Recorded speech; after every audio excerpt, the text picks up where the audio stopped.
আমি আপনাকে ভালোবাসি ভাইয়া। কথা শেষ না হতেই শব্দ করে চড় লাগিয়ে দিল ঝিলের গালে। তন্ময় আহসান তোহা ঝিলের বড় চাচার ছেলে, যাকে মনে প্রাণে ভালোবেসে আসছে সেই ছোটবেলা থেকে ঝিল।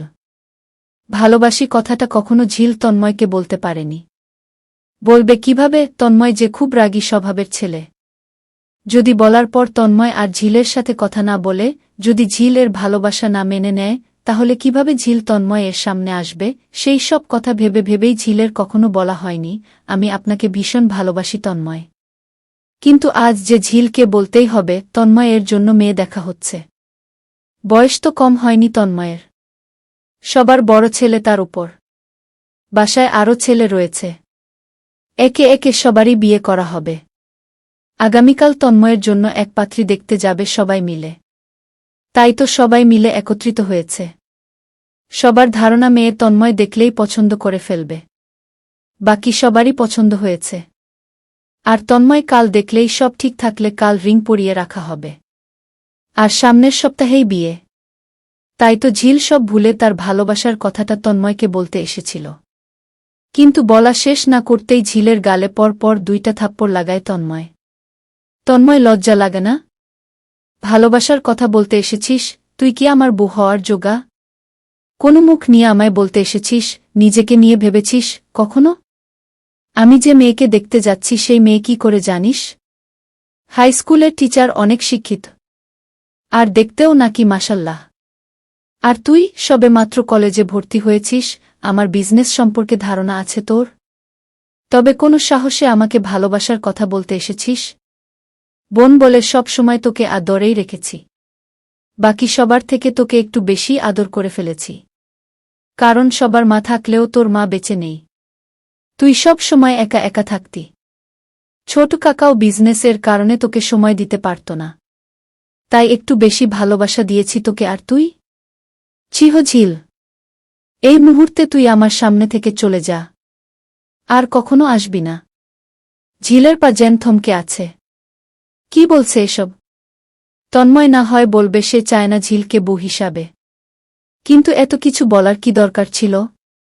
আর কখনো কি ঝিল তন্ময়ের সামনে আসতে পারবে? মনে মনে ঝিল নিজেকেই বকে যাচ্ছে কি জন্য সে তন্ময়কে বলতে এসেছে। এতগুলি বছর তো ঝিল গোপনে ভালোবেসে এসেছে, কই তন্ময়কে তো বলতে হয়নি, নির্বেই ভালোবেসেছে। আজ যদি তন্ময় অন্য কাউকে বিয়ে করতে চায় তাহলে করুক না। তন্ময় তো তার মনের মাঝে সব সময় থাকবে, যখন ইচ্ছা ভালোবাসতে পারবে। কিন্তু আজ এত কিছু শোনার পর যে মনে মনে ভালোবাসতেও তন্ময়কে অপরাধ কাজ করবে ঝিলের, সে তো এখন জেনে গেল তন্ময় ঝিলকে সহ্য করতে পারে না। তাহলে আর কিছু না ভেবে ঝিল ছাদের থেকে চলে যাওয়ার জন্য ঘুরে দাঁড়িয়ে যায়। চোখ তখন নোনা জল ফেলতে ব্যস্ত। তন্ময়ের মুখের দিকে তাকাতে আর সাহস পায়নি ঝিল। নিপা ভাইয়া, কেন মারলি? ঝিলকে কেন ফিরিয়ে দিলি? তুই কি নিজেও ঝিলকে ছাড়া থাকতে পারবি? তন্ময়ের সামনে দাঁড়িয়ে থাকা নিজের ছোট বোনকে দেখে এবার ভেঙে পড়ে। দুচোখ বেয়ে পানি ফেলতে থাকে। নিপা এসে জড়িয়ে ধরে তন্ময়কে। তার ভাই যে ঝিলকে কতটা ভালোবাসে তা একমাত্র নিপা আর তার মা জানে। সবাই মিলে বসে আছে বসার ঘরে। তন্ময়ের বাবা তোফায়েল আহসান 4 ভাইয়ের মাঝে সবার থেকে বড় তিনি। ছেলে মেয়ে বলতে তার তন্ময় আর নিপা। তন্ময় বাবার বিজনেস এর পাশাপাশি নিজেও বিজনেস করছে। মূলত তার বিজনেস করতে ভালো লাগে। বিভিন্ন গাড়ির পার্টস তৈরি থেকে গাড়ি বানানো সব রকমের বিজনেস রয়েছে। তোফায়েলের স্ত্রী এর নাম আমেনা। তোফায়েলের ছোট তালেব আহসান, ওনার 3 জন ছেলে মেয়ে, 2 মেয়ে আর 1 ছেলে। রুমা, রুমি আর রনিত। রনিত ও তন্ময়ের সাথেই বিজনেস করছে। আর তালেব ভাইদের সাথেই জব করছে, কারণ সবাই ফ্যামিলি বিজনেস এর সাথেই সংযুক্ত রয়েছে বেশিরভাগ। তালেবের স্ত্রী এর নাম রাহেলা। তালেবের ছোট রায়হান আহসান। রায়হান এর শুধু 1 মেয়ে, ওর নামই ঝিল আহসান। ঝিলের যখন 3 বছর বয়স তখন ঝিলের মা মারা যায় ক্যান্সার এ আক্রমণ হয়ে।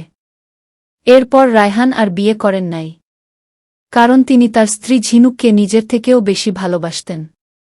ঝিনুককে ভুলে ঝিনুকের জায়গা তিনি অন্য কাউকে দিতে চান না। আহসান পরিবারের সবার ছোট ছেলে আবির আহসান।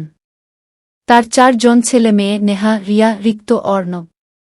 সবাই মিলে বসে কালকে কি হবে সেই নিয়ে আলোচনা করছিল। শুধু ঝিল আর তন্ময় ছিল না।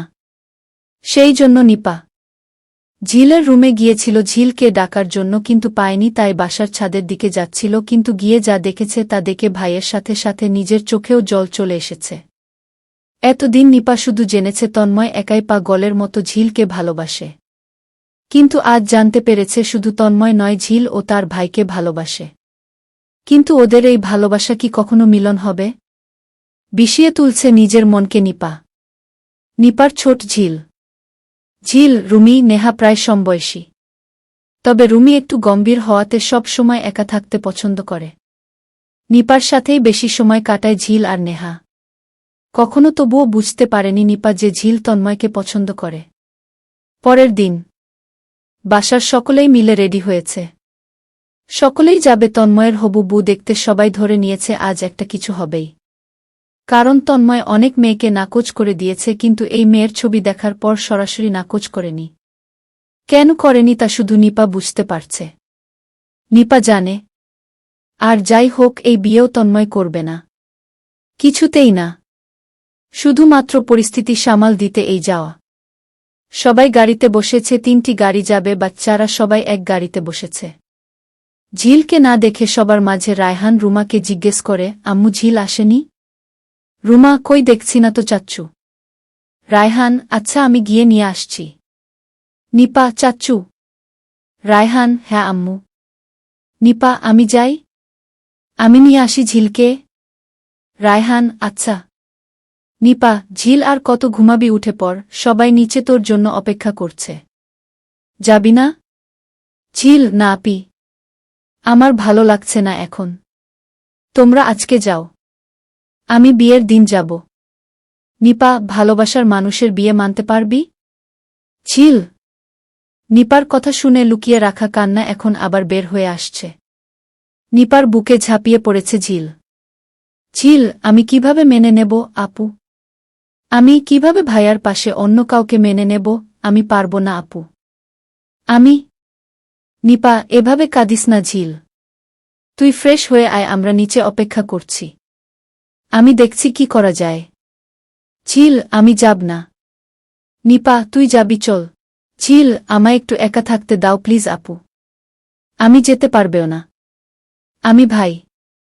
রায়হান, কি হয়েছে আম্মু? দরজা খুলে দাও, আমি দেখছি। নিপা, খুলছি চাচ্চু। ঝিল, তুই ফ্রেশ হয়ে আয়। রায়হান নিপাকে নিয়ে ফিরে এসেছে। বাকি সবাই বেরিয়ে পড়েছে। শুধু তন্ময় আর বাচ্চারাই আছে। রায়হান, তন্ময়। আব্বু তুমি গাড়ি চালাবে নাকি আমি? তন্ময়, না চাচ্চু, আমি নিয়ে যাই, তোমরা উঠে বসো। রুমা ফিরে এলে যে? ঝিল কই, ও যাবে না? রায়হান, না, ওর নাকি ভালো লাগছে না। বলছে তন্ময়ের বিয়ের দিন পাক্কা আগে আগে চলে আসবে। তন্ময় নিপার দিকে তাকিয়ে ড্রাইভে মনোযোগ দেয়। সে জানে ঝিল কেন আসেনি, তবে কি ঝিলকে বলা একটু বেশি হয়ে গেল?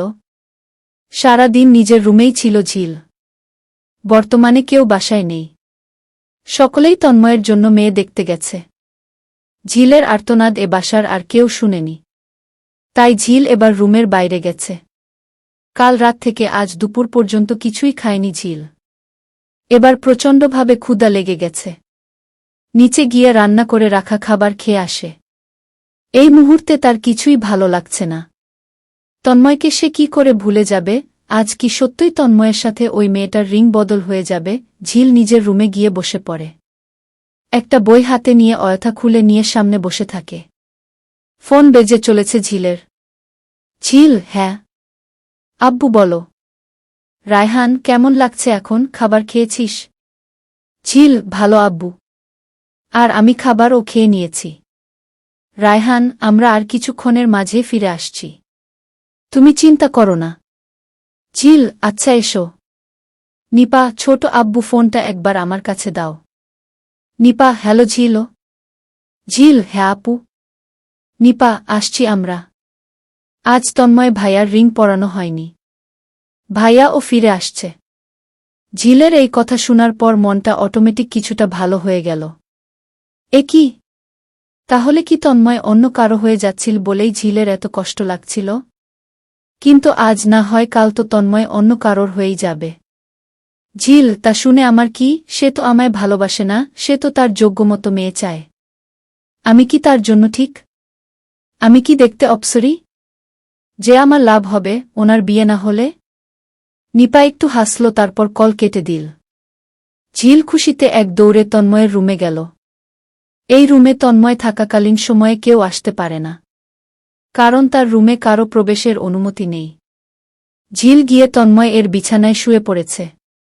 এপাশ ওপাশ করতে করতে তার ভালোবাসা ফিরিয়ে দেওয়ার কথা মনে পড়ে যায়। না, এখন আবার মাথা উত্তেজিত হয়ে যাচ্ছে। ঝিল ভাবতে পারছে না আর কিছু, তন্ময় তাকে ভালোবাসে না। তন্ময়ের টেবিলে রাখা জগ থেকে পানি ঢালতে গিয়ে চোখ পড়ে যায় একটা ডায়েরির দিকে। তার উপর লেখা রয়েছে, তোকে অনেক ভালোবাসি। ঝিলের মনটা আবার খারাপ হয়ে গেছে। তার মানে তন্ময় কাউকে খুব ভালোবাসে? সেই জন্যই কি কাউকে পছন্দ করছে না? তার জন্যই কি ঝিলকে ফিরিয়ে দিয়েছে? ঝিল ডায়েরিটা হাতে নিয়ে ফিরে আসে রুমে। বিকেল হয়ে গেছে, এরা এখনো ফিরে আসেনি। ঝিলের সাথে আবার এর আব্বুর কথা হয়েছে, আর মাত্র কিছুক্ষণের মাঝেই ওরা ফিরে আসবে। বিছানার সাথে বালিশ রেখে বসে ডায়েরিটা খুলেছে ঝিল। প্রথমেই ঝিলের একটা ছবি রয়েছে, এখনকার নয়। ঝিল যখন তন্ময়ের মামার বিয়েতে গেছিল তখনকার ছবি। ছবিটি রেখে কাগজের লেখার দিকে চোখ দিল। ঝিল, আহসান আমার ছোট কাকাইয়ের একমাত্র মেয়ে। মা নেই বলে যখন অন্য মায়েদের দিকে তাকিয়ে থাকত তখন ঝিল কতটা কষ্ট পেত জানি না, কিন্তু আমার হতো এক বুক সমান ব্যথা। আম্মুকে বলেছিলাম সব সময় ঝিলকে নিজের মেয়ে মনে করবে, বাকিরা কি করবে জানি না। আম্মু ওকে নিপার মতোই আদর করতেন। যখন ঝিল কিছুর জন্য বায়না ধরত তখন হাজার ব্যস্ততা থাকলেও তার বায়না মিটাতে হতো। যখন ঝিল খেলতে গিয়ে ব্যথা পেত ভয়ে কাকাইকে বলত না, কিন্তু আমাকে বলত। ধীরে ধীরে বড় হয়ে যাচ্ছে ঝিল। আমার ছোট মামার বিয়ে উপলক্ষে বাসার সকলকে নিয়েই বের হই। রাস্তায় ঘুমিয়ে যায় ঝিল। নিপার কাঁধে মাথা রেখে ঘুমাচ্ছিল। আর সবার থেকে ও নিপাকে বেশি পছন্দ করে, কেন করে জানি না। সেদিন নানু বাড়িতে ঝিলকে দেখে আমার এক মামি তার ছেলের জন্য ঝিলকে পছন্দ করে। ঝিল তখন ক্লাস 7-এ ছিল। অবশ্য মামি তখন তার ছেলের বউ করতেন না, কিন্তু তিনি ঝিলকেই বউ বানাতে চেয়েছিলেন আর সব কথা দিয়ে রাখতে চেয়েছিলেন। সেদিন আমি যেন ভেতর থেকে ভেঙে পড়ছিলাম। কাকাইকে বলি এখন এসব নিয়ে কথা না বলতে। কাকাইও আমাকেই যেন সবার থেকে বেশি পছন্দ করে। সেই জন্য সেদিন ঝিলের বিয়ে নিয়ে কথা বলেনি। নিপার যেখানে বিয়ে হয়নি তখন ঝিলের তো আরও দেরি। ঝিল যখন সাদা জামা পরে আমার সামনে দিয়ে গেল, সেদিন মনে হলো ঝিল আর বাচ্চা নেই, অনেক বড় হয়ে গেছে। একটা পিক তুলে রাখলাম সাদা অপ্সরি। তারপর থেকে ঝিলের জন্য লং ড্রেস কেনা বারণ করেছিলাম, যেন কেউ বুঝতে না পারে ঝিল বড় হয়ে যাচ্ছে। সব সময় ঝিলের আশেপাশে থাকতাম। একদিন বাজার থেকে ফিরছিলাম, তখন দেখলাম ঝিল একটা ছেলের সাথে কথা বলছে আর স্কুল থেকে ফিরছে। তখন কিছুই বলিনি। ঝিল বাসায় ফেরার পর থেকে ওকে জিজ্ঞেস করতে চেয়েছিলাম, কেন, কি নিয়ে কথা বলছিলি, কিন্তু বলতে পারিনি, কারণ আমি ভেতর থেকে একটু চাপা স্বভাবের ছিলাম। সহজেই কারো সাথে মন খুলে কথা বলতে পারতাম না, সাহস হয়ে ওঠেনি। পরের দিন আবার সেই ছেলের সাথে ঝিলকে দেখে আর চুপ থাকতে পারিনি। ঝিল বাসায় যাওয়ার পর ছেলেটার পিছু নিয়েছিলাম। তারপর জিজ্ঞেস করছিলাম কি জন্য ঝিলের পাশাপাশি আসছিল রোজ রোজ। ওর নাম ছিল মাহিন। ঝিলকে নিজে থেকে পছন্দ করত, 2 দিন ধরে বলতে চেয়েছে কিন্তু পারছে না। তারপর আমি বলেছিলাম আমার ঝিলের দেখে চোখ তুলেও আর তাকাবে না তুমি। মাহিন, কেন? আমি ঝিলকে পছন্দ করি আর ও আমার সাথে বন্ধুত্ব করতে চেয়েছে। তন্ময় করবে না, ও তোমার বন্ধু হবে না। মাহিন, আচ্ছা তাহলে আটকাও ঝিলকে। তন্ময়, অবশ্যই, কিন্তু এরপর যদি ওর আশেপাশে যেতে দেখেছি তাহলে তোমার পা ভেঙ্গে হাতে তুলে দিব। বাসায় ফিরে ঝিলকে বারণ করেছিলাম মাহিনের সাথে কথা না বলতে। ঝিল ও আর ওর সাথে কথা বলেনি, কিন্তু মাহিন এর পিছু ছাড়া হয়নি। তাই রেগে একদিন ওকে খুব মার মেরেছিলাম। তারপর থেকে সেই ছেলে আর পিছু লাগেনি। ঝিলের আশেপাশেও যেন কেউ না আসতে পারে তার জন্য রাস্তায় রাস্তায় লোক রেখেছিলাম। সেই ঝিল দেখতে দেখতে বড় হয়ে গেছে। আমি নাকি গম্ভীর, তাই আমার সাথে ও তেমন কথা বলতে ভয় পায় ও। কিন্তু কেন? আমি কি মানুষ নই? আমি যে তার মুখ থেকে কথা শোনার জন্য পাগল হয়েছিলাম। সে প্রজাতির ন্যায় ঘুরে বেড়াত, কিন্তু আমার সামনে আসতে ভয় পায় কেন? আমার সীমানায় কি তার আশা নিষেধ ছিল? তবুও ধীরে ধীরে ঝিল আমার সাথে সহজ হয়ে যায়। এখন আর আগের মতো ভয় পায় না। বাকি সবার থেকে ও একটু বেশি মিশতে শুরু করে। আর যার কারণে ঝিলের বেশিরভাগ সময় কাটে তন্ময়ের সাথে। এরপর যখন একদিন বাবাকে বলেছিলাম আমি ঝিলকে বিয়ে করতে চাই, সেদিন বাবা আমাকে থাপ্পড় দিয়ে বলেন, তোফায়েল, আমি যেন আর কখনো না শুনি যে তুমি ঝিলকে পছন্দ করো। তন্ময়, কিন্তু বাবা। তোফায়েল, তোমার মতো বেকার ছেলের হাতে আমার ভাইয়ের মেয়েকে কিছুতেই তুলে দেব না। আর তাছাড়াও বাকি সবাই জানুক আর না জানুক, আমি জানি তুমি ভালো ছেলে নও, তুমি একজন গুন্ডা। তোমার মতো ছেলের হাতে জেনে বুঝে আমি আমার মেয়ের হাত তুলে দিতে চাই না। আর তাছাড়া ঝিল আমার ভাইয়ের একমাত্র মেয়ে, ওর বাবার যতটা দায়িত্ব রয়েছে আমিও ততটাই পালন করতে চাই। বাবারা যেমন সহজ, ভালো আর কর্মঠ ছেলে খুঁজে, আমিও তেমন ছেলের হাতেই ওর হাত তুলে দিতে চাই। সেদিন বাবার সামনে আর কোনো কথা বলতে পারিনি। কলেজে থাকাকালীন সময় থেকেই আমি ছাত্রলীগের সদস্য ছিলাম। কিন্তু এই রাজনীতি যে কতটা ভালোবাসি আমি আর ভালোবেসে সকলের উপকার করতে চাই তা আব্বু বুঝেন না। তিনি মনে করেন আমি একজনের উপকার করতে গিয়ে অন্যজনের বিরাট ক্ষতি করে ফেলি। আর এই জন্যই আমার শত্রু তৈরি হয়েছে। অনেক ভেবে চিন্তে আমি ঝিলের জন্য রাজনীতি ছেড়ে দেই। বাবার বিজনেস এ হাত লাগাই। তারপর কয়েক মাস চলে গেছে। ঝিল ও কলেজে ভর্তি হয়েছে। এখন আর ঝিল বাচ্চা নেই। চাচ্চুর অনেক বিজনেস পার্টনার ঝিলের বিয়ে নিয়ে কথা বলেন। আমি কখনো মুখ ফুটে চাচ্চুকে বলতে পারিনি আমি ঝিলকে চাই। আবারও অনেক চিন্তা ভাবনা করে আব্বুকেই বিয়ের কথা বলতে বলি। সেদিন আম্মুও বাবাকে অনেক বুঝান যে, দেখো তন্ময়ের বাবা, ঝিল আমার মেয়ের মতো, আমিও চাই ঝিল এই বাসায় সারা জীবন থাকুক। যেখানে আমার পেটের ছেলে ঝিলকে বিয়ে করতে চায়, সেখানে আমিও চাই ঝিল আমার ছেলের বউ হোক। তোফায়েল, ছেলের সাথে সাথে তুমিও পাগল হয়ে গেছ। তুমি জানো না? ঝিনুক বলেছিল ওর যদি মেয়ে হয় তাহলে যেন ওর ভাইয়ের ছেলে নিশানের সাথে ওর বিয়ে দেওয়া হয়। ওনারাও ঝিলকে নেওয়ার জন্য অপেক্ষা করছে। রায়হান ও তাদের কথা দিয়ে ফেলেছে যে ঝিলের যদি মতো থাকে তাহলে নিশানের সাথেই বিয়ে হবে। তন্ময়, না আব্বু, আমি ঝিলকে ছাড়া বাঁচতেই পারব না। আমার ঝিল কি লাগবেই লাগবে। আব্বু, তুমি একবার কাকাইকে বলে দেখো। তোফায়েল, বললাম তো আমি পারব না। তন্ময়, তাহলে আমি বলি? তোফায়েল, না, তুমিও বলবে না। তন্ময়, তাহলে আমি করবটা কি? তোফায়েল, ভুলে যাবে ঝিলকে। সেদিনের পর ভেবেছিলাম বাবার মতের বিরুদ্ধেই ঝিলকে বিয়ে করে নেব। আমার বিশ্বাস ছিল ঝিলকে আমি যা বলবো ও মেনে নেবে। কিন্তু এরপর একদিন আবারও বাবাকে বলতে গেলাম, তন্ময়, আব্বু, আমি ঝিলকে এক্ষুনি বিয়ে করতে চাই। তা না হলে কাকাই যে কোনো সময় ঝিলকে আমার থেকে দূরে অন্য কাউকে দিয়ে দিবে, যা আমি থাকতে কখনো হবে না। তোফায়েল, আমেনা, বোঝাও তুমি তোমার ছেলেকে, এরপর কিন্তু আমার ধৈর্য কুলাবে না। মেরে ফেলে দেব আমি তোমার ছেলেকে। বললাম না আমি আমার ভাইয়ের সাথে কোনো সম্পর্ক নষ্ট করতে চাই না আমি। যদি ভাই রাজি না হয় তাহলে হয়তো ও আমায় ভুল বুঝবে, যা আমি কিছুতেই চাই না। তন্ময়, কিন্তু আমি চাই। আমার ঝিল ও শুধুমাত্র আমার। নিপা, তুই ঝিলকে নিয়ে আয়। আমি ওকে নিয়ে চলে যাব, থাকুক সবাই মিলে মিশে। আমার সবাইকে দরকার নেই, আমার শুধু ঝিলকে লাগব। এরপর তোফায়েল একটা লাঠি তুলে নেয় হাতে আর রুমের দরজা আটকে দেয়। নিপা আর আমেনাকে ঠেলে রুমের বাইরে পাঠায়।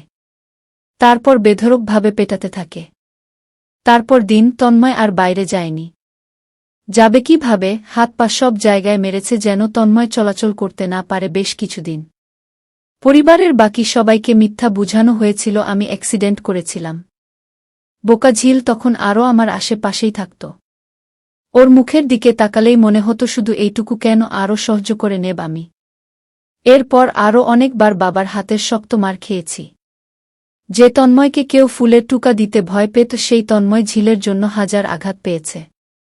শুধু বাবা ছিল তাই প্রতিবাদ করতে পারেনি। এরপর আর ডায়েরি পড়া হয়নি। নিচে গাড়ির হর্ন বাজছে, তার মানে সবাই এসে গেছে। ঝিল আর বসে না থেকে ডায়েরিটা লুকিয়ে রেখে এক দৌড়ে নিচে নেমে গেল। দরজা খুলে দিয়ে সবাই আসার পর ও ঝিল ওখানেই দাঁড়িয়ে রয়েছে। সবার পরে তন্ময় আসে। ঝিল অপলক চোখে তাকিয়ে রয়েছে তন্ময়ের দিকে। তন্ময় কি বলবে বুঝতে পারছে না। কিন্তু ঝিল তো এখন জানে শুধু সে নয়, তন্ময় নিজেও ঝিলকে ভালোবাসে। ঝিল, তন্ময় ভাই, তন্ময়, ঝিল, আপনি আমাকে ভালোবাসবেন? তন্ময় সামনে থেকে সরে দাঁড়া। ঝিল, যাব না। তন্ময়, সবাই খারাপ ভাববে, সামনে থেকে সর বলছি। ঝিল, না। আব্বুও। ঝিলের এমন চিল্লানি শুনে সবাই পেছনে ফিরে দাঁড়িয়ে আছে। রায়হান, কি হয়েছে আম্মু? এসো আমার কাছে। ঝিল, ভাইয়ার এই মেয়েও পছন্দ হয়নি। তাই না ভাইয়া? রায়হান, কি? তোফায়েল পছন্দ হয়নি মানে? তন্ময়। ঝিল, হে হে বড় আব্বু, তোমার ছেলের জন্য মেয়ে দেখা বাদ দিয়ে দাও। ওনার জন্য আমি ঠিক আছি। সবাই, মানে? মানে? ঝিল, না মানে? বলছিলাম কি, এ ছেলের জন্য আর মেয়ে দেখে কি হবে? নয়। ঝিল, মাথা ঠিক আছে? আমি বিয়েতে রাজি। ঝিল থাকতে এই বিয়ে কিছুতেই হবে না। তন্ময়, কেন? ঝিল, সে আমি আপনাকে কেন বলতে যাব? ঝিল, বড় আব্বু, তোমার সাথে আমার অনেক কথা রয়েছে, চলো। তোফায়েল, হ্যাঁ মা, নিশ্চয়ই বলবি, চল। রাতে খাবার খেতে বসে। তোফায়েল, আমি যা বলছিলাম সবাই মন দিয়ে শুনে রাখ। আপাতত তন্ময়ের বিয়ে নিয়ে আর কথা বলবে না কেউ। আমি ঝিলকে ছেলের বউ বানাতে চাই। তাই না ঝিল মা? ঝিল, আব্বু তুমি বলো। রায়হান, হ্যাঁ। আমি আর কি বলবো? ঝিল, কি বলবো? ভাইয়া যা ভালো মনে করবেন তাই হবে। তন্ময় যেন হাওয়ায় ভাসছে, কি হচ্ছে এসব? এইটুকু সময়ে তার বাবার মতো কঠিন মানুষ কিভাবে বিয়ের জন্য রাজি হয়ে গেলেন? তাও আবার ঝিলের সাথে, যেখানে তাকেই ওয়াদা করিয়েছিলেন।